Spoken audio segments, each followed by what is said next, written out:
Hvad gør vi, hvis der er få virksomheder på markedet? Hvis nu er der få virksomheder på markedet, så er der faktisk 4 forskellige muligheder på markedsformen. Den ene, den er, at man bruger den konjunkturelle model. Det er der, hvor når benzinpriserne og dieselpriserne, de falder og stiger i takt, så vil de jo alle sammen hæve og sænke priserne i takt. Det er der ikke noget odiøst i, altså der er ikke noget forkert i, at når ens råvarepris falder og stiger, så hæver og sænker man sine priser. Så er det den næste, det er prisførermodellen. Så kigger man på en fornuftig i branchen, og så siger, hvis de siger, at renten den skal være 8%, så skal renten være 8%. Og så indretter alle os andre os efter, at så sænker og hæver vi renten med den samme procent, som den fornuftige bank gør. Og så er det jo enten en stor bank, der bestemmer, eller også en bank, hvor alle de andre siger, den der bank har vi tillid til, selvom den måske ikke er så stor. Så er der samarbejdsmodellen. Det er der, hvor man aftaler. Hvad skal det koste? Hvis nu I tager ud til Løgstør Rør, og så spørger efter, at det er en god måde at gøre det på, så vil de sige, nej, det kan i hvert fald være dyrt. Hvis I spørger SAS, og blandt andet i gamle dage, at Mærsk er også fløjet fra Aalborg, er det en god måde at gøre det på? Så vil de også sige, det kan være dyrt. Hvordan gør man, når man snyder kunderne? Altså, når man samarbejder, og man siger, hvad skal prisen være, så sætter man jo markedskræfterne ud af spil, og får kunderne til at betale en højere pris, end kunderne ellers ville have gjort. Så noget, det kan man da ikke gøre skriftligt, kan man? Mærsk stolede ikke nok på SAS, til at det bare kunne være en mundtlig aftale, så det aftalte man skriftligt. Så havde man godt nok låst aftalen inde i pengeskabet. Men den dag monopolmyndighederne stod der så med bagmandspolitiet, der bad de jo bare om at få åbnet pengeskabet.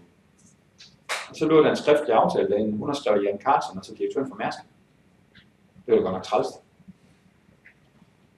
10 kørelærer for mange år siden i Hjørring havde alle sammen en pris på et kørekort på 9.995 kroner. Og det passer så ikke, fordi der var en, der kun tog 9.994 kroner. Vedkommende boede så også i Tors. De blev stadigvæk kendte ved gymnasiet og handelsskolen, så der er ingen forskel. Monopolmyndigheden sagde, der er nok et problem der. Ja? Men lovgivningen omkring monopoler, den er ikke forskellige fra land til land. Jo. Fordi der er mange sager omkring også indtil. Ja da. Ja da. Og i Europa kører vi også sager. Har Microsoft egentlig ikke monopol på at have browseren, når nu at Windows det er et dominerende styresystem, og man kun kunne have Internet Explorer som standard? Så må man jo bare kunne få hvad som helst andet. Altså, de fik 5 milliarder i bøde, eller sådan et eller andet. Det fik Microsoft. Dengang havde man haft problemer med browser i Europa. Og 5 milliarder i bøde, når nu man lige sætter det i forhold til deres indtjening, så var det en form af deres overskud. Altså, straffene har ikke altid været særlig store for de der karteller, som man har gået ind og dannet. Hvad er OPEC for noget? OPEC, det er foreningen af olieproducerende lande. Er det ikke et kartel? Jo. Når man er lande, må man gerne lave karteller. Der er foreningen af kaffeproducerende lande. De har også et kartel. Når man er lande, må man gerne lave karteller. Det gør det jo lidt svært, det der. De der kørelærer i Hjørring, der sagde monopolmyndighederne, man har da et problem der. Så gik de ind og sagde, okay, men så må vi jo forsøge. De forsøgte at argumentere for, det var den her konjunkturelle model i stedet for, fordi de har jo de samme omkostninger, alle sammen. Er der forskel på, om man kører i en Audi, eller man kører i en Kia? Lidt. Den kørelærer i Hjørring, der er mest populær, hun tager 2.000 kroner mere end de andre. Når hun offentliggør, at nu er der et nyt hold, der starter om 2 måneder, så går der 1,5 time, så er der holdet overtegnet. Hun har overvejet, tror jeg måske, at hæve prisen til 3.000 mere end de andre. Men det jo handler om, det er, men hvis der er priskonkurrence, så vil der jo komme de der prisforskelle. Dengang var der ikke nogen priskonkurrence. Og det er jo så det, man går ind og siger, der kan det være et problem. Hvad så når foreningen af jordbæravlere, de går på markvandring, og så tager gamle Hans, bukker sig ned og tager sådan en håndfuld jordbær, så står han sådan moser lidt imellem hænderne, og så siger han så, det er godt nok nogle gode bær i år. Jeg tror, det er rigtig 24 kroners bær. Og så når de kommer hjem, så siger de alle sammen, en bakke jordbær, det koster 24 kroner. Er det så den konjunkturelle model, hvor det er prisen på jordbær, fordi de har alle sammen fået vand, og de har alle sammen fået sol, og de har alle sammen fået gødning? Eller er det en prisførermodel, fordi en fornuftig i branchen har udtalt sig? Eller er det karteldannelse, fordi alle de andre, de bare gør, som han siger, og ikke tør at sige ham imod? Det er godt nok hundesvært at bevise det kartel i hvert fald. Men prøv, kan man stole på en svindler? Nej. Så derfor så skal man selvfølgelig sørge for at have sådan noget skriftligt. Og det er der jo rigtig mange af dem, der gør. Og så er det nemt at bevise der kartel. Så det handler om fornemmelser, hvor han hører hjemme der. Og så en gang imellem, så bliver der fundet beviser for, at noget, som man sagde, jamen det var nok egentlig deroppe, at det faktisk var aftalt. Byggepriser har lige været på Sjælland.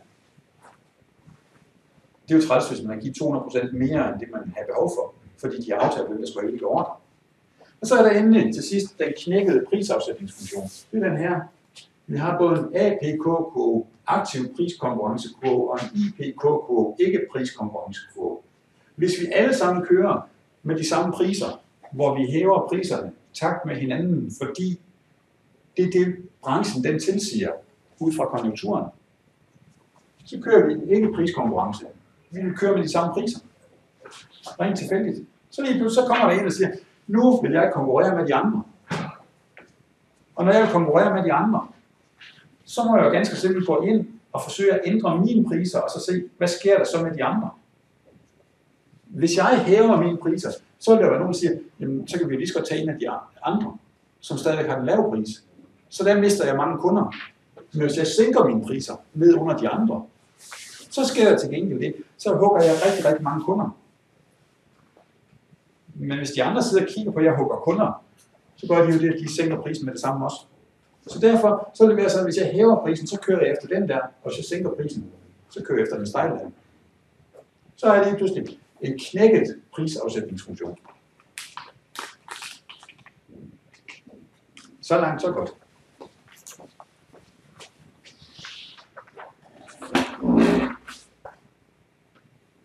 Jeg skal måske klikke der først.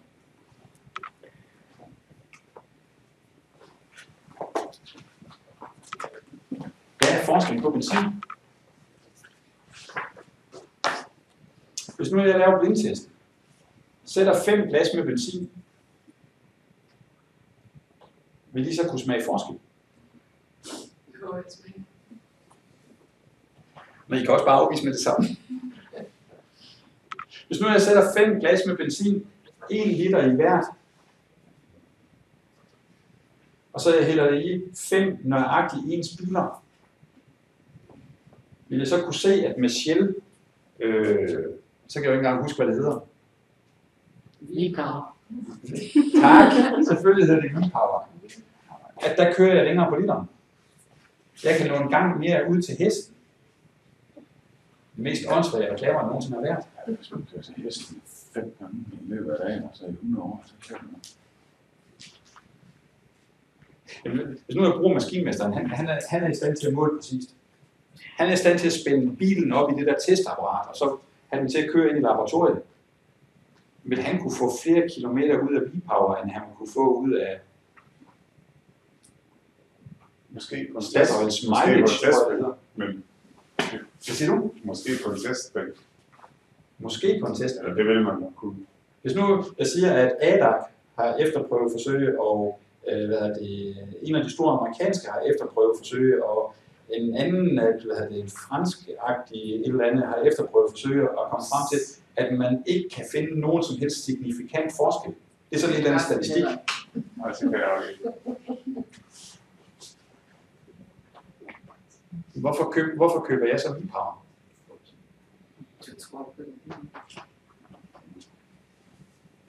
Det er fordi, jeg har set den der gule Ferrari-fisk, og den kunne bare svømme fra alle de andre. Den kørte de med som reklame på et tidspunkt. Derudover så har Shell overbevist mig om, at det der gule kort, som jeg også render rundt med, at så får jeg 70 øres rabat for hver liter brændstof, jeg køber. Det vil sige, når jeg sidder og kigger på dem over på den anden side af gaden, at de er godt nok 30 øre billigere. Og så når jeg trækker 70 øre fra, så får jeg stadig 40 øre billigere. Har du også fået 70 øre på det almindelige? Det har jeg også fået. Og så gik jeg ind på shellcard.dk, så opgjorde jeg min samlede rabat for i år. 4 kroner et eller andet. 2 kroner et eller andet. Så det er jo bare en fornemmelse. Altså, det er jo region igen, at jeg har hoppet på den og holder mig til Shell. Har du ikke kun kortet beløb for 30 kroner rabat på vasken? Jo. Det er jo sparet. Jo. Det gør man jo meget værd. Men jeg 20 kroner. Jeg tanker det også. Altså. Og det er jo det der, man skal passe på med en gang. Hvis nu produkterne de er ens, så kunne jeg jo godt finde på at skifte over til et andet produkt med nøjagtigt samme egenskaber til at dække mit behov. Og det vil sige, de der priskrydselasticiteter, når det er ens varer, så må vi bare konstatere, så er det en enormt høj priskrydselasticitet. Det er den ene ting. Så er det noget med fortegn. Fordi der er noget, der hedder komplementære varer. Når jeg køber en cykel, så skal jeg også have 2 cykellygter. Så hvis nu jeg sænker prisen på cykellygter, så sætter jeg nok flere cykler. Eller var omvendt. Hvis jeg nu køber en cykel, eller sænker prisen på cykler, sætter jeg så flere scootere. Hvis jeg sænker prisen på scootere, medfører det så et større salg eller mindre salg af cykler? Det vi konkurrerer mod, det er, at folk skal dække et transportbehov. Så får man dække enten med en cykel eller med en scooter. Men det er meget få, der kommer kørende på en scooter, og så har cyklen i den anden hånd.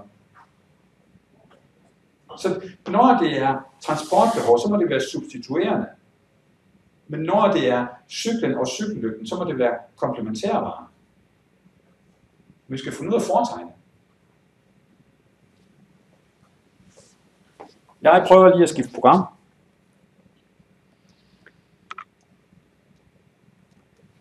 Dertil. Og så skal jeg lige se, om jeg ikke kan minimere den der igen. Og minimere det der. En lille kantine i Nordjylland et eller andet sted, de sælger rundstykker. Når det er en lille kantine, så er det fordi, de er absolut ikke momsregistreret. Priserne, jeg har regnet ud, de er inklusive moms i indkøbet, og de er til en pris, der svarer til en almindelig udsalgspris. Men der skal ikke afregnes med moms, det er der ikke råd til af det her. De sælger 100 rundstykker om dagen til en pris på 7 kroner. Det ved jeg, fordi jeg kan se, at min prisafsætningsfunktion, den går fra 12 kroner, og så går den ned til 240 stykker. Og den der prisafsætningsfunktion, det er så den, jeg går ind og arbejder med. Så når jeg skal finde ud af, hvor mange rundstykker jeg skal sælge, så tager jeg udgangspunkt i, at sådan et rundstykke, det koster 2 kroner at producere. Og når det koster 2 kroner at producere, så længe jeg ved at sænke prisen kan hæve min omsætning, så kigger jeg på det, der hedder min grænseomsætning. Hvor meget får jeg ind mere i omsætning for hver ekstra, jeg sætter. Så længe den er større end eller lige med 2 kroner, så vil jeg stadig sælge. Der hvor min grænseomsætning, det er for ind mere, det er præcis 2 kroner for det næste rundstykke. Der stopper jeg med at sælge. Så ved jeg, at jeg skal sælge præcis 100 rundstykker til præcis en pris på 7 kroner. Når nu man bestiller rundstykker, så er der nogle mennesker, der ikke har fundet ud af det endnu. Cirka 60% af dem, der køber et rundstykke, de vil også have smør med. Når de køber en pakke smør, så køber jeg en pakke smør hjem for 89 øre, hvis man ellers kan tro på Dagrofas prisliste. 89 øre inklusive moms. Den sælger jeg for 2,25 kroner. Det er fordi, jeg ved godt, at prismængdesammenhængen, den er, at jeg går op fra 3 kroner og 80, tror jeg, cirka, og så ned til 160 stykker. Når jeg sælger dem, så sælger jeg præcis 60 pakker smør per dag til 2,25 kroner. De der 2 kroner og 25 øre, det er så den pris, som jeg har besluttet, at smør skal koste, ud fra, jeg har lavet en optimal pris-mængde-kombination her. Det er jo igen ved at se, når jeg sænker prisen, og det her det var et elastisk punkt, så stiger min omsætning, men hvor meget stiger det? Og det er så min grænseomsætning. Der, hvor de to de skar hinanden, det er der, hvor jeg så fastsætter mængden. Der er også nogen, der har forstået, at man skal passe på med fedt, men de har endnu ikke fundet ud af, at sukker faktisk bliver omdannet til fedt. Så derfor så køber de jordbærmarmelade. Der er cirka 50 om dagen, der køber jordbærmarmelade. Den starter også med 4 kroner, går ud til 150. Og der, så længe min omsætning den stiger, har jeg en positiv grænseomsætning. Der, hvor grænseomsætningen skærer, det koster at købe ind i en grænseomkostning, der kan jeg se, at jeg skal sælge 50 pakker smør til 2 kroner 68,24. Meget præcist. Og en pakke jordbærmarmelade, den koster 1,35 kroner i indkøb. Det bliver den ved med. Ligegyldigt hvor mange, altså Dagrofa kan levere rigtig, rigtig mange af de her. Det er faktisk også sådan, at nogen vil have ost på. Det er så cirka 40% af dem, der køber rundstykke, der også vil have ost. Ja. Så sammenlagt, så er det 60 pakker smør og 50 pakker marmelade og 40 pakker ost. Men der er også nogen, der tager både smør og ost og marmelade på rundstykke, selvom det er svært at styre. Der starter jeg op på 12 kroner, og så kører jeg ellers nedad ud til 140. Jeg sælger 40 pakker, og dem sælger jeg til 8 kroner og 60 øre af det her. Samlet set, så hver dag, så har jeg en omsætning på 1313 kroner og 12 øre, variable omkostninger på 528 kroner og 90 øre, og dækningsbidrag på 784 kroner og 22 øre. Jeg har skrevet, at mine priskrydselasticiteter, de er negative. Jeg har sagt, at priskrydselasticiteten på E, den indgående elasticitet til ost på baggrund af prisen på rundstykker, den er minus 2,5. Prøv lige at oversætte det til, om det her er en komplementær vare, eller det er en substituerende vare.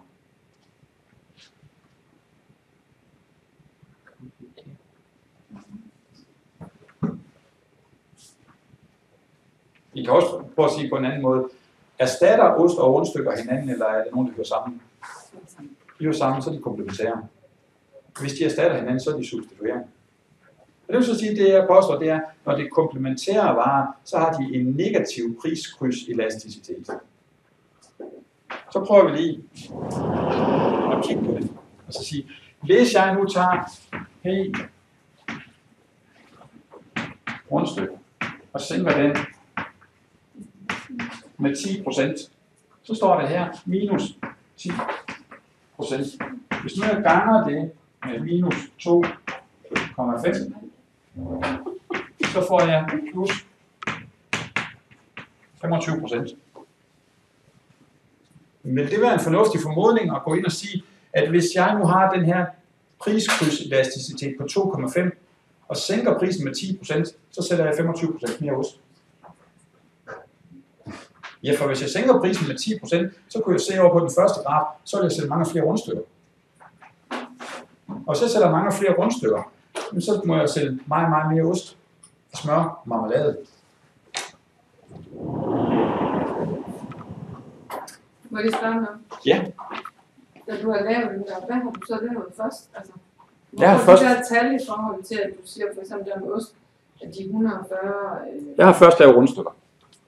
Og så har jeg lavet rundstykker, så har jeg sagt, hvor mange rundstykker sælger jeg. Ja. Og ud fra det, så har jeg har tegnet prisafsætningsfunktioner. Altså det er ikke nogen, der er kendt. Altså det er nogen, jeg har sagt, sådan her hænger det sammen. Men så har jeg sagt, hvor meget smør køber man i forhold til. Altså hvis jeg sælger 100 rundstykker, hvor mange pakker smør sælger jeg så? Ja. Og når jeg sidder og kigger til et møde, så vil jeg konstatere, at det er nok 6 ud af 10, der tager en pakke smør. Ja, okay, så det er nogle forudsætninger, du selv... Det er nogle forudsætninger, jeg selv har sat ind. Ja.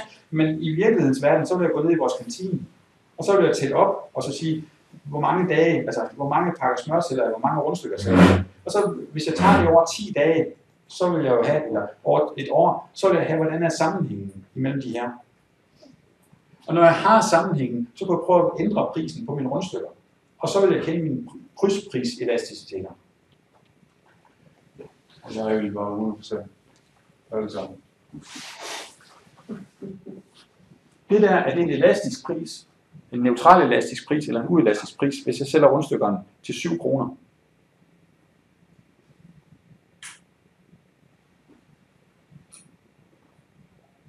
Den er elastisk. Den er elastisk. Lad os prøve. Jeg påstod, at skæringspunktet heroppe, det hedder præcis 12. Så hvis nu jeg siger, at P er lige med 7 divideret med 7 minus 12 er lige med 7 minus femtedel er lige med minus 1,4, hvis man ikke kan lide minus 7 femtedel. 1,4, når jeg tager, og så siger jeg, at den numeriske værdi er 1,4 større end 1. Den er elastisk. Hvad vil der så ske, hvis jeg går ind og sænker min pris? Vil min omsætning så blive større, eller vil min omsætning blive mindre?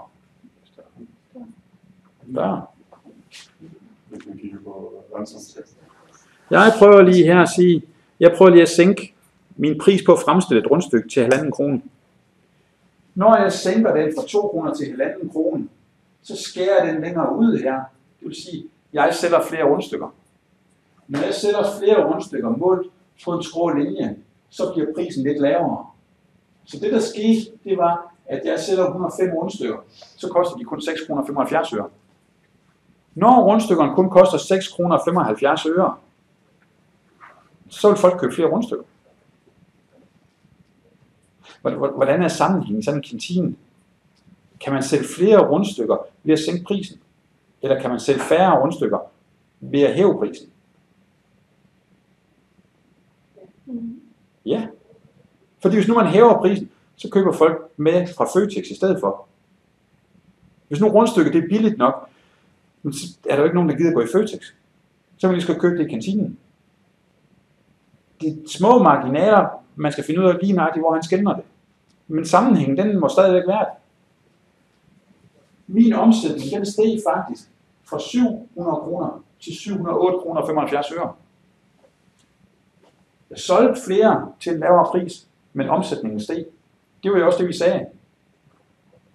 Hvis nu jeg regner priselasticiteten ud ved 6,75, så bliver det et eller andet med 5,25 divideret med 6,75, eller nej, 6,75 divideret med 5,25, det er 1,29. Så den er stadigvæk elastisk. Men hvor krum var det ikke på toppen af din omsætning? Nej. Og det er jo grænseomsætning. Ja, okay. Grænseomsætningen. Ja, okay. Det betyder bare, hvor meget stiger min omsætning. Ja, men grænseomsætning, det er i toppen også. Nej. Heroppe, ja. Her er bare, hvad er det, den maksimale, hvad er det, omsætning. Jeg skal nok, hvad hedder det, kigge på den der grænseomsætning lige om lidt. Men vi skal lige have den her elasticitet lavet færdig først. Her skete der det. Jeg har stadig en elastisk pris. Jeg har bare sænket min pris. Hvad sker der så herovre ved lurpak? Sætter jeg prisen ned på lurpak? Nej, men jeg har faktisk sagt, at der er minus 1,0, så for hver procent, jeg sænker prisen på rundstykker, så sætter jeg 1% lurpaksmør mere. Det medfører, at jeg sætter faktisk 2 pakker lurpaksmør mere. De koster stadigvæk 2,25. Så her hæver jeg min omsætning med 4,50 kroner, fordi jeg sætter 2 mere til 2,25. Jeg giver 89 øre for dem, men jeg tjener stadigvæk lige præcis forskellen på hver pakke lurpak. Det eneste jeg gør, jeg kører videre på den samme priselasticitet, der bare lige bliver rykket en lille smule herud, eller prisafsætningsfunktion, der bare bliver rykket herud. Prisen bliver bare ved med at være præcis den samme, så sælger jeg lidt flere.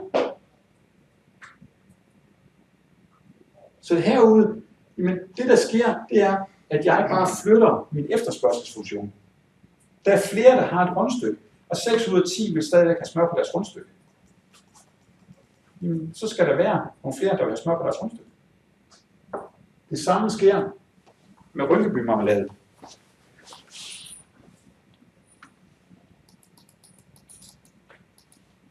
Og med ost.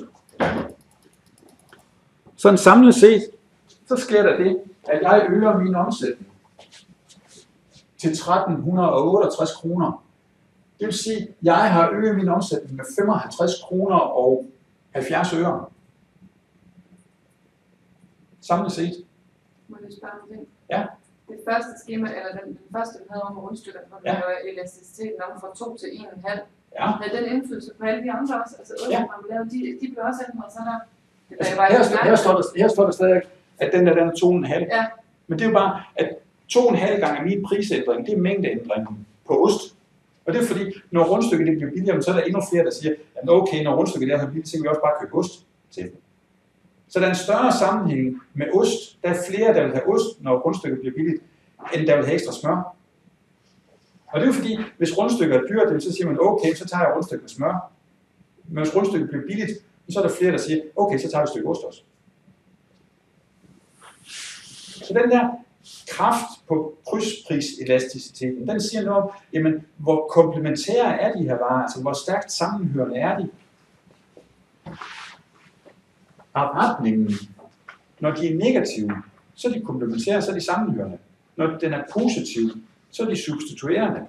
Så når jeg sænker prisen på min vare, jamen, så vil jeg sælge færre af den anden, fordi så sælger jeg flere af min vare. Hvis nu jeg lige kigger, så her tjener jeg 855 kroner og 784 kroner. Og hvis jeg går hen og kigger i den aller forreste, så her tjener jeg de 51 kroner af dem. Så jeg tjener mere på mine rundstykker ved at sænke prisen. Men det primære der, det var jo, at jeg sænkede min grænseomkostning med 50 øre per styk. Det vil sige, at det er de 50 kroner af det. Men jeg så tjente 1,25 på, at jeg også fik sænket min pris, at jeg fik en omsætning, der var større. Fordi jeg sænkede den der. Jeg solgte flere. Men samlet set tjener jeg mere end det, fordi alle de andre produkter, de faktisk giver mig en gevinst.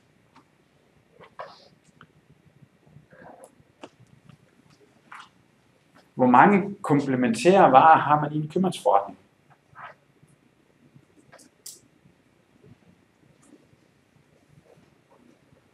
Når nu jeg sænker prisen på en kasse øl,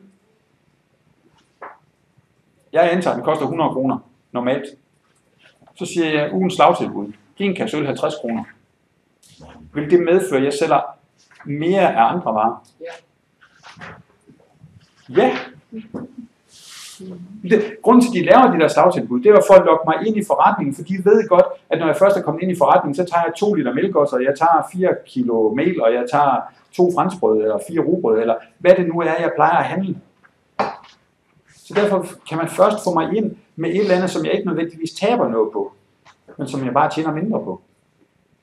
Så den fortjeneste, jeg får ved at sælge mere af de andre varer, det er det, jeg kan leve af. Så de der krydspris-elasticiteter, de bliver jo rigtig, rigtig træls, fordi her i en kantine, hvor jeg kun har 4 produkter, der er det nemt at overskue.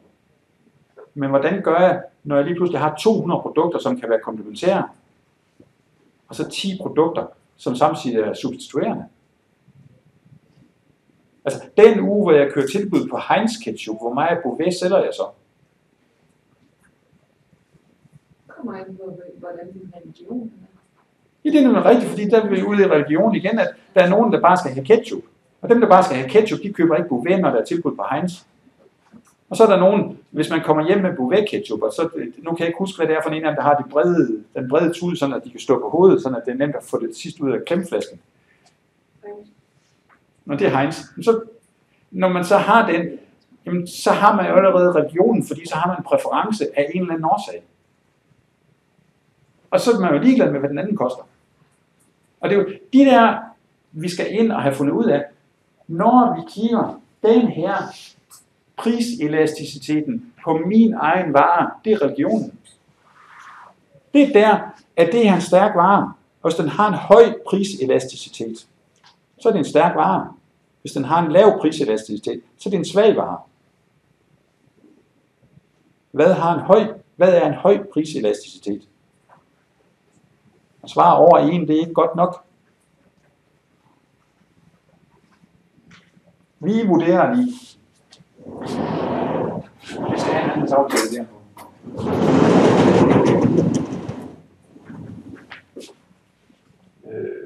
Ja. Jeg har 2 fjernsyn.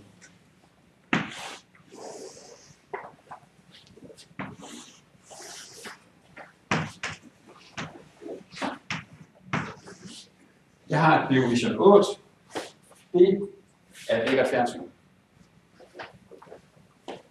Hvis jeg skulle sælge 0 af dem, så koster det 300.000. Hvis jeg skulle sælge 1000, så skulle jeg forære det væk. Det bliver ikke tilfældet. Markedet har besluttet sig for, at det koster 170.000. Så har jeg et andet fjernsyn. Det hedder Samsung. Og så tror jeg nok, det er dem, der har 800-serien. Hvis det var sådan, at jeg solgte 0 af dem, så koster det 200.000. Og hvis jeg solgte 1 milliard på verdensplan, så ville det koste 0. Så får jeg det væk. Markedet har bestemt,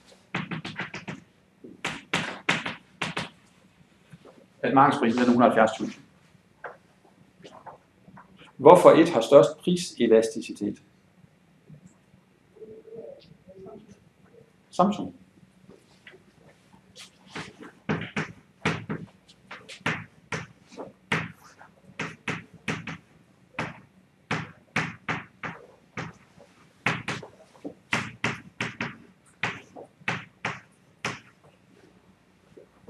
Og herover det er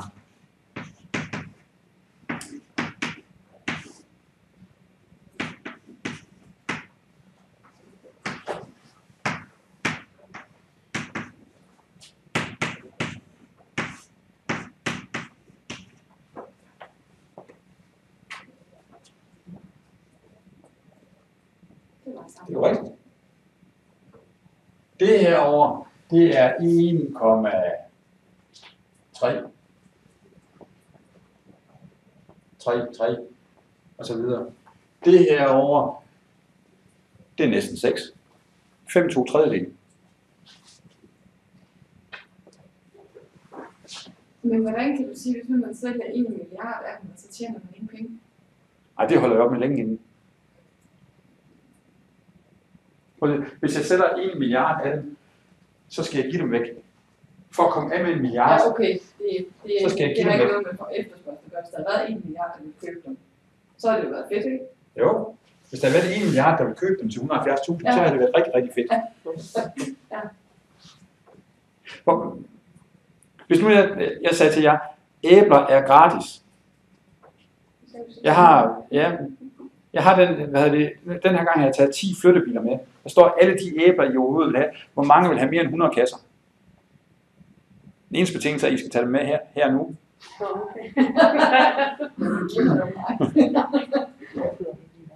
Dem, der har været ude og købe den der frugtpres ude i Hjem og Fix, der kan lave æblemos, de vil selvfølgelig gerne have 100 kasser æbler.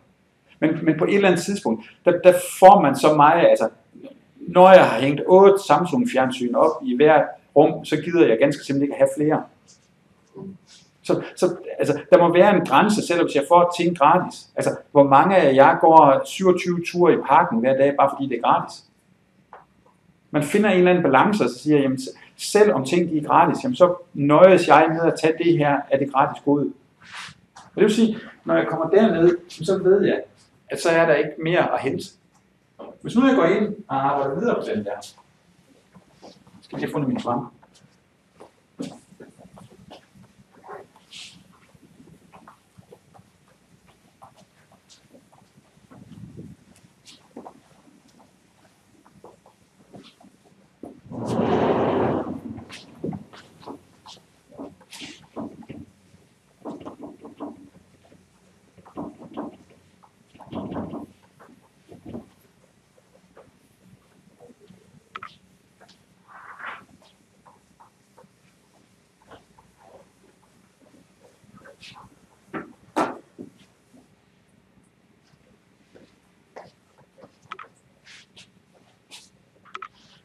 Jeg har en veninde, så er det sikkert, at de vil synes, når jeg er færdig med at fortælle. Normalt hedder hun Mette, men da er en, der hedder Mette hende, så hedder hun Lene. Et navn. Hende sælger jeg. Altså, og det er jo som udgangspunkt pænt. Hvis hun slet ikke bliver solgt, så koster hun 400 kroner i timen. Hvis hun bliver solgt i 40 timer om ugen, så koster hun 0.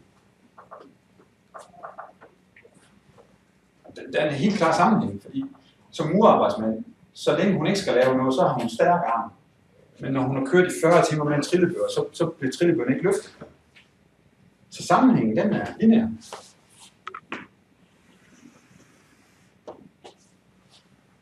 Jeg tegner lige min omsætningsparat. Den blev vi enige om sidste gang, den går derfra og dertil. Fordi 40 timer til 0 kroner i timen, det giver en omsætning på 0. 0 timer til 400 kroner i timen, det giver en omsætning på 0. Så i begge de situationer, så har jeg 0 kroner i omsætning. Vi blev enige om, at den her der var symmetrisk. Så lige nøjagtigt der, det vil sige, her ved 20 timer, der har jeg den maksimale omsætning, jeg kan få.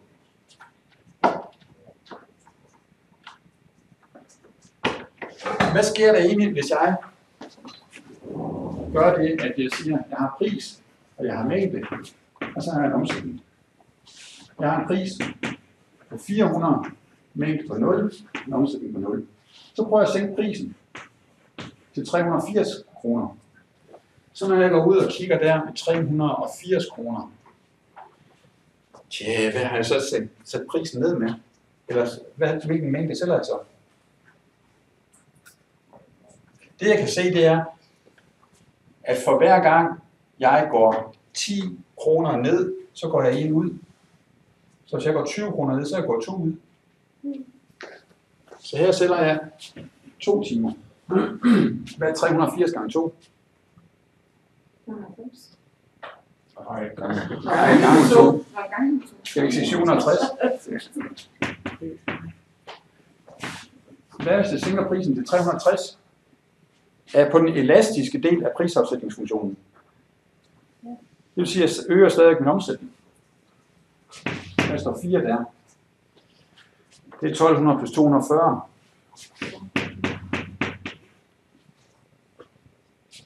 Det er sjovt, det her. 340 gange 6.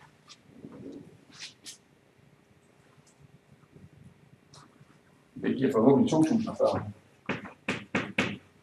Hvad hvis nu jeg siger 200 kroner til 20? 4.000. Det er rigtig sjovt det her. Jeg forestiller. 180 til 22. 360.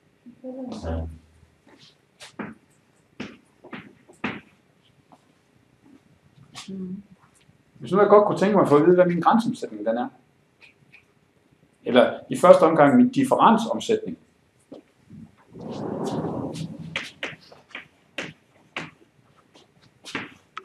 Hvor meget stiger min omsætning med der? 760 for 2.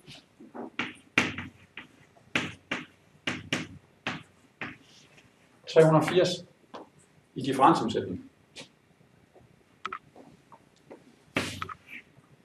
Hvad stiger den med der? 600.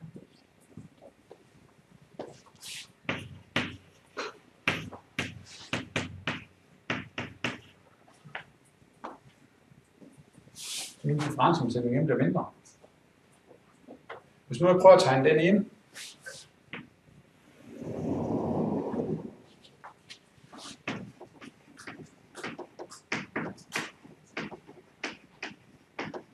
så siger jeg lige, at den differensomsætning, jeg tegner der, den kalder jeg også en grænseomsætning. Hvordan kan jeg tillade mig det? Når jeg kun har beregnet den i intervaller, hvor jeg har solgt 2 mere gange.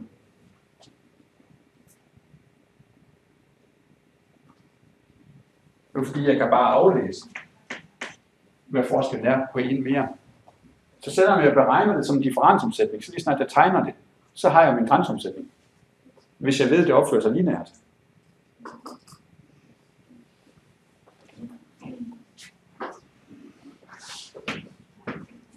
Hun er ikke det mest smukke i hele verden. Så derfor så har jeg aftalt en løn med hende til 20 kroner i timen. Hvor længe skal jeg blive ved med at sælge hende? Her den sidste time, hvor jeg kun får en grænseomsætning på 10 kroner, skal jeg godt nok sælge hende i en time mere, for at få 10 kroner mere? Hvis jeg skal give hende 20 kroner i timen? Nej. Hvad så den her time, hvor hun tjener 20 kroner mere i omsætning? Skal jeg sælge hende for 20 kroner mere, for at give hende 20 kroner? Fordi hun bliver så glad for at få lov til at lave noget. Derudover så ham der Mur Hansen, der har en murarbejdsmand, der er stor og stærk, han vil hellere gerne sælge den time. Hvis nu jeg kan holde ham ud af markedet ved at sælge en time mere, så vil jeg da gøre det. Hvad står der der? Og hvilken pris skal jeg sælge hende til?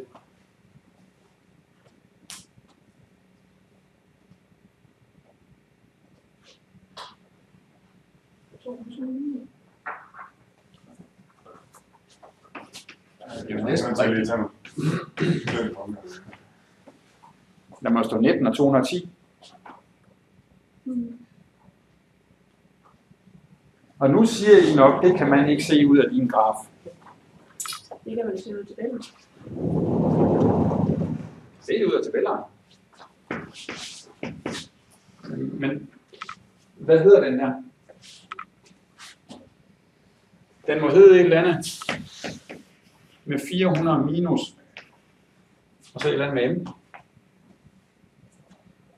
Hvor mange gange går jeg ned på prisen for at få en M mere?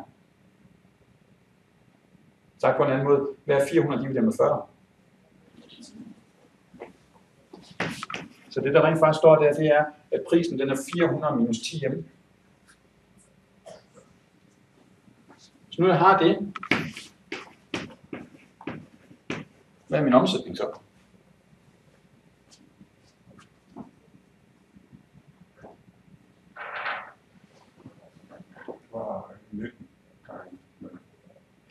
Hvordan definerer jeg omsætning? Mængde af pris. Pris kan have mængde. Altså faktorens orden er ligegyldigt. Hvis nu jeg skal gange en ekstra M på det der, så står der 400 M minus 10 M i anden. Hvordan tegner jeg noget med i anden? Det var jo parablen, jeg tegner. Min omsætningsparabel. Og så nu vil jeg gerne vil have at vide, hvad min grænseomsætning den er i forhold til den. Så er min grænseomsætning tangent et hvilket som helst sted på den her parabel. Og så er det jo godt, at vi har nogle af de der A-matematikere. Fordi hvordan er det nu, vi finder tangentens hældning? Det får vi ved at differentiere. Så hvis nu jeg tager og differentierer min omsætning i forhold til mængden. M i første, det bliver til M i 0. M i 0, det er altid 1, så der står 400 gange 1. Det er 400 minus. M i anden, det bliver til M i første, og så flytter jeg 2-tallet ned foran, så der står 2 gange 10 M. Det må være 20 M. Hvis nu den skærer ved 40, så den der dobbelt hældning, den skærer ved 20. Så det der egentlig sker, der, når jeg skal finde min grænseomsætning, så vil den altid fuldstændig ubønhørligt have den dobbelte hældning af min prisafsætningsfunktion. Det her bliver altid et M i anden, der ganger et M på en P, hvor jeg i forvejen har et M. Så fuldstændig ligegyldigt, hvordan jeg gør det, hvis jeg har en lineær prisafsætningsfunktion, så vil min grænseomsætning være en lineær funktion med den dobbelte hældning. Nogen vil forsøge sig til eksamen og sige, at den har halv hældning, fordi den skærer halvt så langt ud. Det har den ikke, den har dobbelt hældning. Den er dobbelt så stejl. Bare husk det, så er det rimelig nemt. Men lad os, hvis I siger halv hældning, så siger jeg eller dobbelt. Altså, det er jo altid en diskussion, hvordan man siger det. Men den har dobbelt hældning, den der. Fordi det er total, jeg flytter ned foran. Og så vil der være nogle sensorer, der spørger efter, ved du hvorfor? Og så siger jeg, det er matematisk, fordi jeg trækker totallet ned. Og så er de fleste sensorer tilfredse, og så går de bare videre, og så behøver man ikke at komme mere ind på matematik. Men dem, der har A-niveau, de vil jo komme med en lang forklaring på det. Det er fordi, man første gang har pris og mængde, så får man parablen, og så differentierer man, og så sidder de også og nikker og smiler og er glade. Men lad os bare sige, det er matematik, og så er det overstået. Hvis nu jeg siger, jeg kunne godt tænke mig at vide, hvorhen er min grænseomsætning, lige med min grænseomkostning. Og grænseomkostning, hvad var nu lige det betød? Fordi det kan jeg faktisk finde på at spørge efter til en mundtlig eksamen. Hvad betyder grænseomkostning? Det er noget med de variable i. Det er de variable enhedsomkostninger. Men det har vi rigtig mange begreber for. Vi har variable gennemsnitsomkostninger, vi har variable enhedsomkostninger, og vi har grænseomkostninger. Men helt præcis, hvad betyder grænseomkostning? At producere en mere. Hvad er omkostningerne på at producere en enhed mere? Hvad er omkostningen på den næste enhed? Så man kan ikke sige, at det er der, hvor man ikke kan tænke en pris til, uden at tabe noget på den næste. Nej, for grænseomkostningen er bare, prisen for den næste enhed. Grænseomkostningen kan godt køre videre, og grænseomkostningen kan stige, eller gøre den anden. Men vi har herhen, der har vi det tilsvarende grænseomsætning. Hvad får jeg i mere omsætning ved at sælge en enhed mere?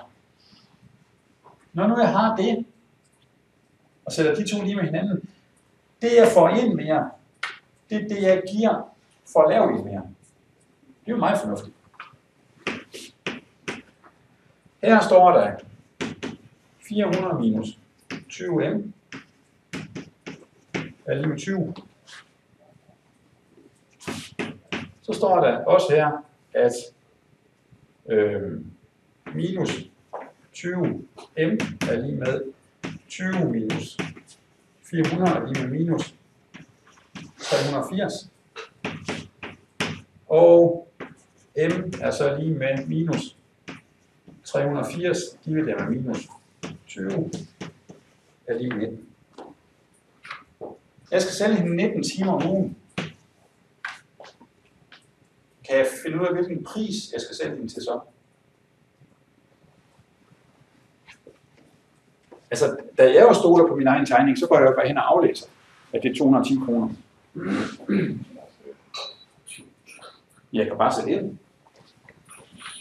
Så jeg kan bare sige, at P er lige med eller 400 minus 10 gange 19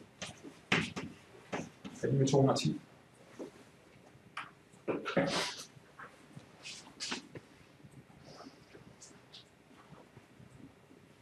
Det kan jo altid lave det der.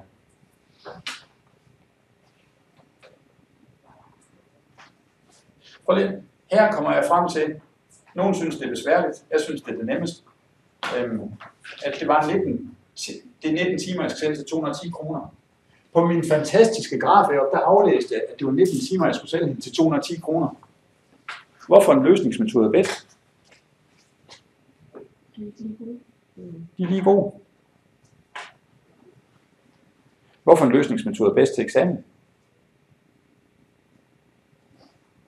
Det kommer an på, hvem man er. Det kommer rigtig meget an på, hvem man er. Jeg tror, at Ronny han til hver tid vil foretrække at lave den her nede, og så i løbet af 15 sekunder vise, at mængden den er 19, og prisen den er 210. Det kan også være, at han bare ingeniør er træls nogle gange, fordi så sidder de lige og laver frihåndstegninger, og så inden man har set sig om, så er de tegnet en skruestik og beregnet prisen på den tegning. Men den deroppe, den er nemmest at snakke ud fra. Så når vi kommer ind i eksamenslokalet, det der det er et koordinatsystem. Hvis vi er i tvivl til at sige, at det er en 90 graders vinkel, det markerer man ved at lave en ny 90 graders vinkel. Det der det er prisafsætningsfunktionen. Den har dobbelt hældning. Det kan alle med se, den har dobbelt hældning, fordi hvis der står en der, så står der en halv der. Den skærer halvt så langt ud. Så tegner vi en grænseomkostning. Der er jo de to skærer hinanden. Der aflæser vi mængden, og så går vi op og aflæser prisen. Altså prøv lige. Jeg tegner aldrig nogensinde lige. Men I forstår, hvad det er, jeg forsøger at forklare ud fra tegningen, så kan I også gøre det. Og der er ingen, der kræver, at I er Jørgen Fjelin, der er ingen, der kræver, at I er Ibs Bang Olsen, der laver formfulde tegninger. Det bare handler om, det er, tegn 4 streger, og fortæl ud fra de 4 streger.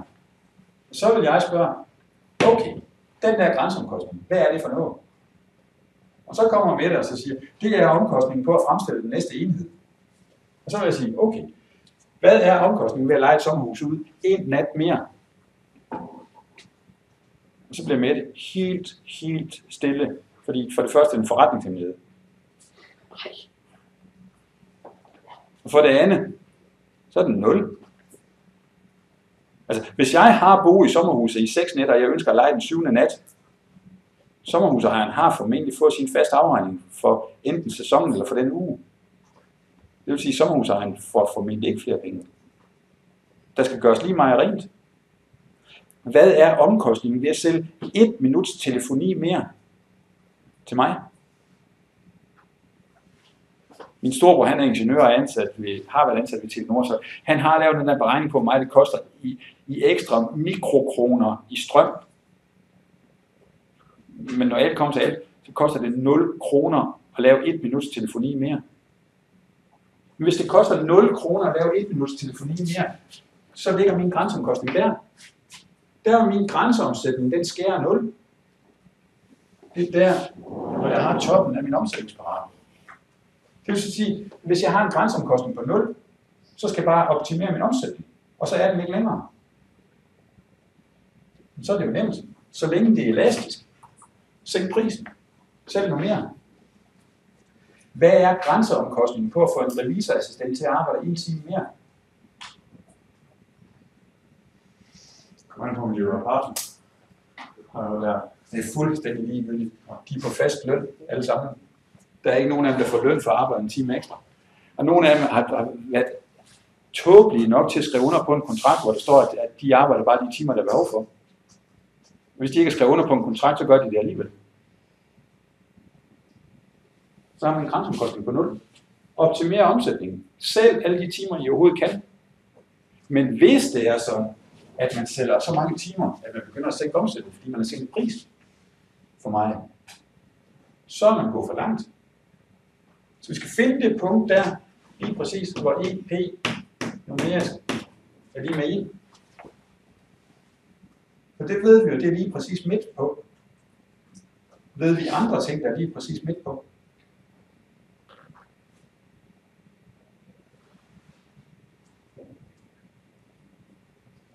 Hvis nu det der, det er halvt så langt ud som det der, er det så midt på? Ja. Hvis nu parablen den er symmetrisk, er det så midt på, den har sit toppunkt. Det vil sige, lige præcis midt imellem toppunktet og der, hvor grænseomsætningen den skærer. Der har vi en priselasticitet. Der er i. Så længe vi holder os heroppe, så er den elastisk. Prøv at se, heroppe der er grænseomsætningen positiv. Den er faldende, men den er større end 0. Jeg får mere ind ved at sælge 1 time mere, men det betyder, at min omsætning den vokser. Herover på den anden side, der er grænseomsætningen negativ. Det vil sige, at jeg får mindre ind ved at sælge 1 mere, så falder min omsætning. Og så altså jeg spørger, hvordan kan jeg så komme og påstå, at rugbrød det er uelastisk? Fordi hvis rugbrød skulle være uelastisk, så er den tilhørende grænseomsætning.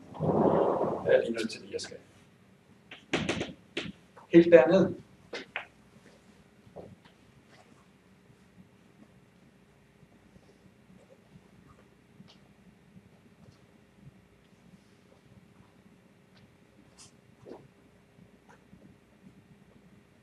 Er der nogen af jer, der kan finde på at sælge rugbrød?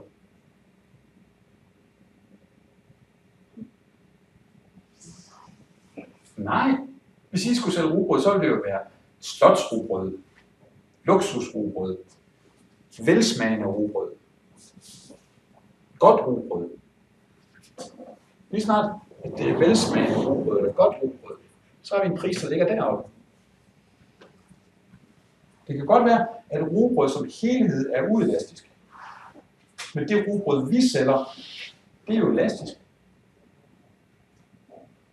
Det rugbrød, som dem, der laver det allerbilligste bambusrugbrød, de sælger, det er egentlig også elastisk.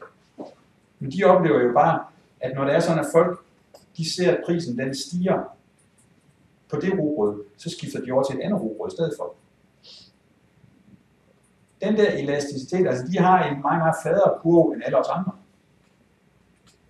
Og så ligger helt ude i nærheden af et-tallet med en meget, meget lille priselasticitet. Så i samme øjeblik, at de sætter prisen en lille smule op, så forsvinder alle deres kunder. Fordi, kan man konkurrere ved at hedde Faktas billigste rugbrød?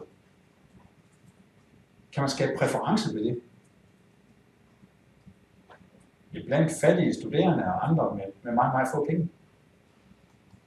I samme øjeblik, folk de har lidt flere penge, så skifter de jo væk. I samme øjeblik, prisen den bliver hævet, så det bare minder om et Schulstad-rugbrød. Så vil folk jo hellere have et Schulstad-rugbrød. Måske. De der mekanismer skal vi ind og forsøge at arbejde med.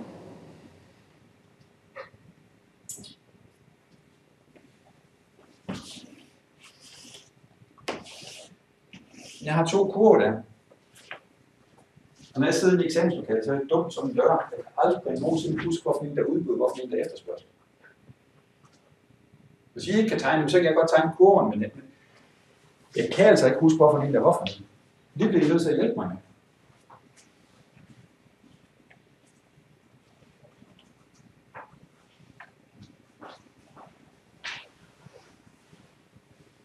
Hvis nu jeg kigger på den ene, den har det sådan, at når nu, og det hjælper altid lige at tegne sig på, når nu prisen den falder, så stiger mængden.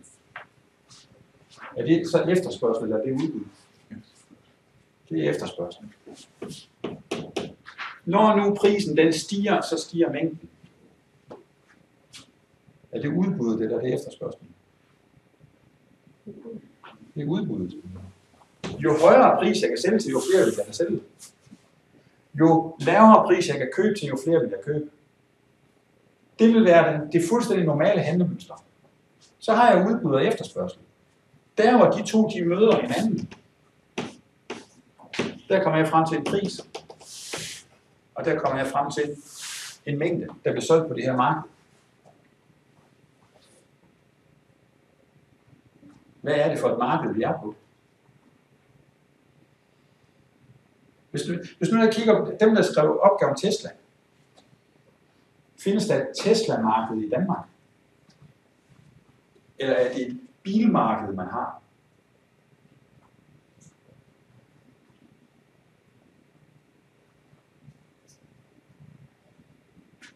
Hvad sagde gruppen? De sagde, at i samme øjeblik, at Tesla den kostede det samme som de andre. Så hvis man tog schweiziske forhold, så blev der solgt 4 Teslaer i Danmark. Der findes ikke nogen Tesla-marked i Danmark, hvis afgifterne var ens. Der findes et Tesla-marked i Danmark, fordi man har gjort et eller andet med markedet. Men ellers så er de kommet op og være en del af det almindelige bilmarked.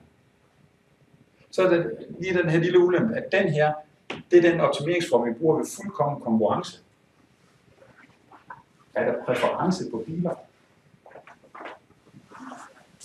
Ja. Er det noget, vi ved med sikkerhed, eller noget, vi bare tror? Noget med sikkerhed.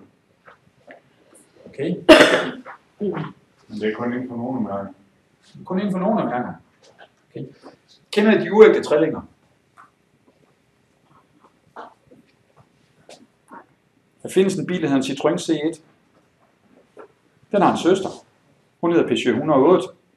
Og de har en søster. Hun hedder Toyota Aygo. De bliver lavet på den samme fabrik. Lidt forskel på baglygterne. Der er lidt forskel på helt ude i fronten, på hvilket logo der er sat på. Men det er grundlæggende den samme bil, man sælger.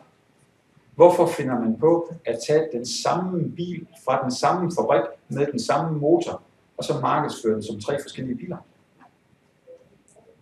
Fordi folk har præferencer. Fordi folk har præferencer. Toyota, det er bare 110% i orden. Citroën, det er sådan noget avantgardistisk fis, hvor det der inden midt i rettet, det bliver siddende, det gør det ikke i en 101 eller C1. De har alle tre en lille bitte ulempe. Det er sådan et stykke fra bagruden.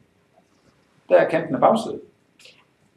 Og det vil sige, hvis man har sine små børn til at sidde derinde i autostol, så skal lastbilen sådan et stykke ind i bilen, før den rammer dem. Det fik mig til at afvise den. Det var ikke en bil. Det var en papkasse. Man har 3 forskellige biler. Og der er præferencen. Er det Toyota, eller er det Citroën, eller Peugeot, eller det her? Så hopper jeg over, så tager de ægte trillinger. Der er en op. VW op. Den koster 95.000 kroner for standardudgaven. Hvis man ikke synes, det er billigt nok, så kunne man tage og købe sig en Skoda Citigo i stedet for. Der er ikke engang forskel i udformningen. Der er forskellige klistermærker på foran og bagved. Lille smule forskellige baglygter. Den koster 90.000. Hvis man synes, den er for dyr, så kan man bare købe en Seat Mii. Præcis den samme bil, en gang til, der bare koster 85.000. Men så står der et S foran i stedet for et folkevogn. Hvorfor en tror I sælger mest? Folkevogn. Fordi danske forbrugere er ganske simpelthen ikke så dumme, så de tager en bil, som koster 10.000 kroner mere end præcis den samme model, og så går ud og siger, den vil vi gerne købe.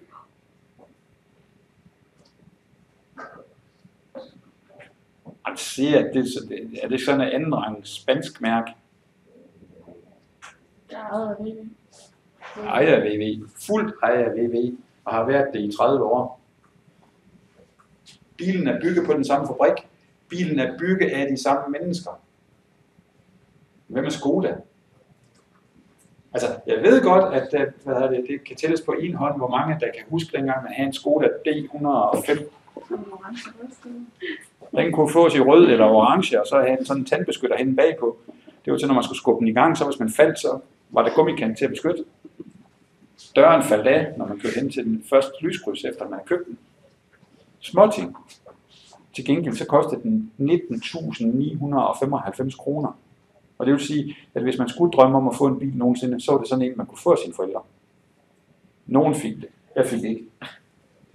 Jeg var glad dengang, fordi det var ikke en rigtig bil. Det var bedre at få en brugt bil, altså en 10 år gammel Opel, det var bedre. Så købte VW Skoda. Sendt 100 ingeniører til Tjekkiet, og så hæver man lige kvaliteten. Der er jo ingen forskel på, om man køber en Skoda Citigo, eller man køber en VW Up. Udover, at der er forskellige mærker på. Kan et mærke godt nok koste 10.000 kroner? Ja, det var den ene ting. Men den anden ting er, når man så kommer hen til, service med den, så kan man se, Skoda, ja, det var jo så 650 kroner i timen. Fordi det der, Seat er så 450 kroner i timen. Altså, skalaen står derhenne, men den er efter bilmærke. Men trods det, så køber vi hen og køber den, som koster 1.000 kroner, eller hvad det nu var, folkevognen, den kostede at blive vedligeholdt. Plus vi giver 10.000 kroner mere for det. Det er ikke på det marked her. Det er heroppe. Og hvis det er deroppe, så er det sådan der. Så har vi godt nok for at lave præference. Når vi bare vil sætte andet mærke på, de kan hæve prisen med 10.000 kroner. Så vil vi skaffe præference for vores varer. Hvordan gør man det? Markedsføring. Har I set reklamer for folkevognen inden for de sidste 2 måneder? Ja. Hvordan ser sådan en ud? Jeg synes, det bedste af det var en heltidsannonce i Jyllandsposten. Et stykke papir. Der står bare, undskyld. Så folkevognsmærke. Så en lille kort tekst, hvor der så står, vi ved godt, vi har fejlet os. Vi ved godt, vi skal arbejde for at genvinde din tillid. Vi gør det aldrig igen. Ikke helt formuleret på den måde, men det var det, der stod. De ved godt, de har et kæmpe problem i øjeblikket, men de satte sig på 90%, det var også det, der var en af grupperne, der sagde, at 90% af kunderne, de er jo egentlig hammer ligeglade, når det kommer et stykke. Næste gang vil de også have en folkevogn, fordi det har man altid været vant til. Og det er jo den der præference, at hvis jeg kan komme derind, når jeg kommer hjem med den der L'Oreal, så du smutter bare igen, og så kommer du hjem med den rigtige. Og det er fuldstændig, altså hun fik 2 at være, hun var glad, fordi hun fik 2 at være, og så vidste godt, så blev jeg ikke sendt afsted igen. Men hun var ligeglad og sagde, der er ingen forskel. Men jeg ved også, at hvis jeg til min datter køber en anden parfume, end den hun har skrevet på ønskesedlen, så står hun nede i Matas dagen efter, og så skal jeg have den bytte, fordi det duer bare ikke. Altså, det er den duft, hun har ønsket sig. Og det er den der, når markedsføringen den er lykkes, så har vi fået skabt den der. Og så er vi ikke ude i det der marked, hvor vi siger, parfume, der findes 1 milliard forskellige parfumer, de sælges af alle mulige mærkelige mennesker, altså må vi være over på monopolistisk konkurrence. Nej, når vi er henne ved det segment, så er det den parfume. Altså, luksusudgaven af det, det var, at, og nu kan jeg jo ikke engang huske, hvad den hed. Man havde sådan en deodorant. Der kom sådan en Britney Spears deodorant. Og så kom den som en venner deodorant. Gosh, tror jeg måske, den hed. Og de kom lige med sådan en serie. Og den der serie, den var ret imod ny årgang 14-årige. De skal have en deodorant, og det skal være Miley Cyrus, det skal være Britney Spears, det skal være den, der nu er deres store helt. Og så når man kiggede på årets ønskesedler, så var det den der stod der. Så kan du komme med alle mulige andre og så sige, den her, den lugter også godt. Nixon, det er den der, de går hen med alle sammen i skolen. Det er den, jeg vil have. Eller også er det ikke den, jeg vil have, fordi de alle sammen går med. Men den her præference, hvordan er det egentlig, vi får skabt den? Fordi så kan vi hæve os væk fra det almindelige marked.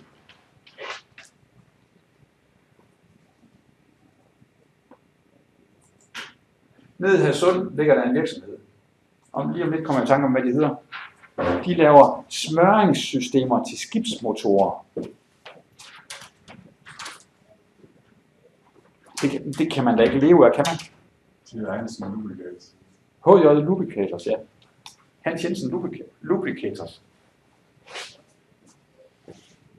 Kan man leve af sådan noget?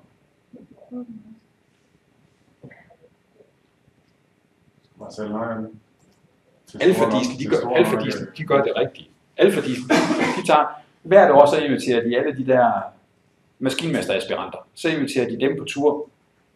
De giver et lille bitte tilskud til, at de kan komme ned og se en fabrik i Tyskland, eller en i Shanghai, eller hvor de nu har lyst til at tage ind. Og de skal selv tjene nogle penge, så de har råd til at tage afsted med. Men det gør de gerne, for at få lov til at se de der fabrikker.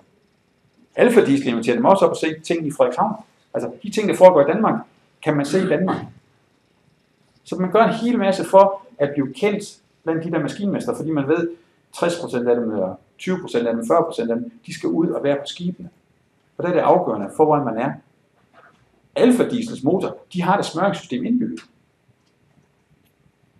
Det HJ Lubricators, de har haft held med, det er at lave smøringssystemer, som bare er bedre end standarden. Som er kommet ind på en hel masse motorer rundt omkring i verden. Og når man først er inde, så bliver den der jo bare endnu mere stejl. Altså, det er jo ligesom, når jeg først har været åndssvagt nok til først at købe det første af B&O-anlæg. Men så er der nødt til næste gang, jeg køber stemanlæg, så skal jeg købe en ny del til B&O-anlæg. For det duer jo ikke at have 2 sæt højtaler til at hænge rundt omkring i huset. Et til B&O-anlæg, og så et til det andet anlæg. Jeg er nødt til at koncentrere mig om det, jeg har. Og det er jo den måde, man skaber præference på. Er nogen af jer, der flyver? Og lidt lavt mærke. Ej, det tæller ikke helt. Dengang jeg tog mig til København, der ville jeg helst flyve med SAS. Dels så var der statsaftale med det. Det var den ene ting. Men den anden ting, det var, at jeg fik lov til at optjene bonuspoint. Man måtte ikke bruge det, men man måtte optjene det. Når nu man kom et kvarter før flyveren den gik, så hele den der kø af håbefulde mennesker, der regnede med, at de skulle med på en chancebillet. Dem kunne man lige gå forbi, og så kunne man lægge sit guldkort op på disken og så sige, jeg vil gerne med. Så var en gang imellem, så kom der sådan en rigtig træls en som min lillebror, der så sådan siger, ret sit kort hen over mig, og så lagde det på disken, og så siger jeg vil hellere med. Altså, det kort han har, det er sådan et af de rigtig træls med, at det sæde, der i gamle dage var ude mellem piloter, det blev foldet ned, når han kom, hvis der ikke var plads. Eller også så gik man ud i flyveren, og så sagde, vi vil gerne have en plads, er der nogen, der har 1900 kroner for at stå ud? Og så fik man en præmie for at stå ud. Hvis man var offentlig ansat, så skulle man aflevere penge til det. Så gjorde man det ikke. Men der var nogen, der gjorde det en gang imellem. Hvorfor giver SAS sådan et kort? Det gør det da, fordi jeg skal da ikke rejse med Norwegian. Det er da åndssvagt at rejse med Norwegian, og nu jeg kan få mine luksusgoder ved at kun at rejse med SAS. Altså den der lille detalje, at min arbejdsgiver skal betale 600 kroner mere for en SAS-billet. Herregud, det overlever de nok. Det er da gratis for mig. Tror I SAS ved det? Tror I SAS har det indregnet i deres prissætning? Når først de har fået skabt præferencen, så har de jo også den der stejle kurve. Hvordan skaber man præference i en købmandsforretning? Kundeservice. Det var et uhyggeligt, grimt ord at bruge. Men du er også ansat i den købmand, er du? Jo. Hvad er menukonceptet? Det er fuldstændig grimt og uhørt i købmandsbranchen. Menu har offentliggjort, at det, der er deres koncept, det er, at de ansætter folk, der rent faktisk ved noget. Det vil sige, at man kan rent faktisk gå hen til en, der er udlært i en butik, og så kan man spørge efter, ikke bare, hvor er de flåede tomater, men hvilken slags flåede tomater vil du anbefale til stegt and, eller hvad det nu er, man skal lave. Og så har man en, der rent faktisk har forstand på flåede tomater, eller vin, eller hvad det nu er, man skal spørge. Prøv at gå hen til den gennemsnitlige faktamedarbejder. Undtagen Juliane, som aldrig er den smukkeste af alle. Og så spørg efter, hvilken slags vin vil du anbefale til flåede tomater? Og så vil de, hvad er vin for noget, og hvad er flåede tomater for noget? Men gå hen til en menumedarbejder og spørg efter det samme, så vil de lede dig hen til den, der nu har forstand på det. Det er en rigtig god markedsføring, hvis det lykkes. Men den der, hvad vil de betale for? Hvad koster en flåede tomater? 6 kroner. 6 kroner. Du er en af de få.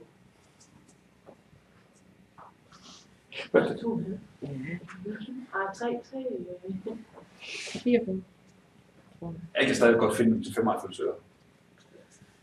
Og jeg handler også kun et sted, for jeg gider ikke at køre hele vejen rundt, så jeg tager Kvickly på den laveste hylde. Den er købt.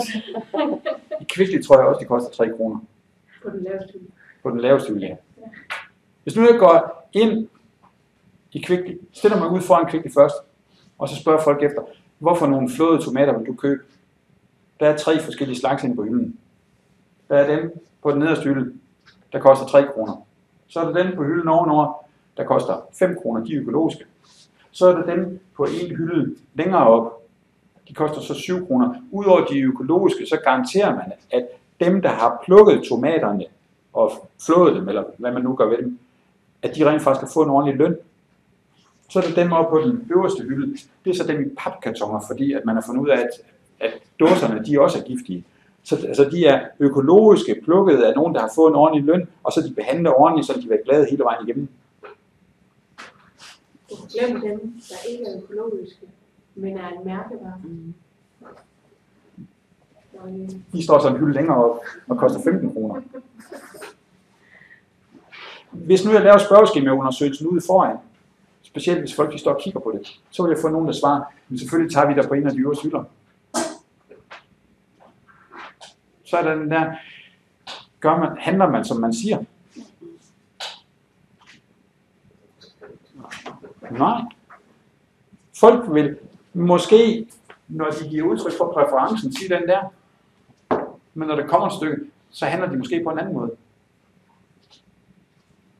Det er jo det, vi er nødt til at finde ud af statistik, og så finde ud af, jamen, hvordan er det så, folk handler? Og hvordan påvirker man, at folk handler på den måde? Kan man påvirke, hvilke flåede tomater folk køber? Kan I huske, dengang I havde et liv? Dengang I havde et liv, der så I fjernsyn en gang imellem. Og hvis I var heldige, så I fjernsyn tirsdag aften. Der kom der Bits og Frisk eller Madmagasinet. Bits og Frisk tog på et tidspunkt og gennemgik flåede tomater, hvor de tog til Spanien og Italien og alle mulige andre steder. Så kiggede de på det der flåede tomater. Og så gik de i kødet på Coops marketingchef. Og så siger jeg, prøv lige at høre her, de der skraldtomater til 95 øre, hvorfor sælger I dem? Og så siger hun så, det er det kunderne, de efterspørger. Vi har prøvet at tage dem væk fra hylderne, og så må vi bare konstatere, at det kostede for mange kunder. Lige efter den der undersøgelse, så må man jo have kunne konstatere, at den der priskrydselasticitet, den skifter. Hvor de der helt billige tomater, de gik fra at gå sådan der, til at gå sådan. De lidt dyre tomater, de gik fra at gå sådan der, og så til at gå sådan. Det der så er det gode spørgsmål, det er, hvor længe holder den der effekt? Hvor længe holder en reklame? Hvor længe holder en præference? Hvor længe bliver I ved med at købe Coca-Cola?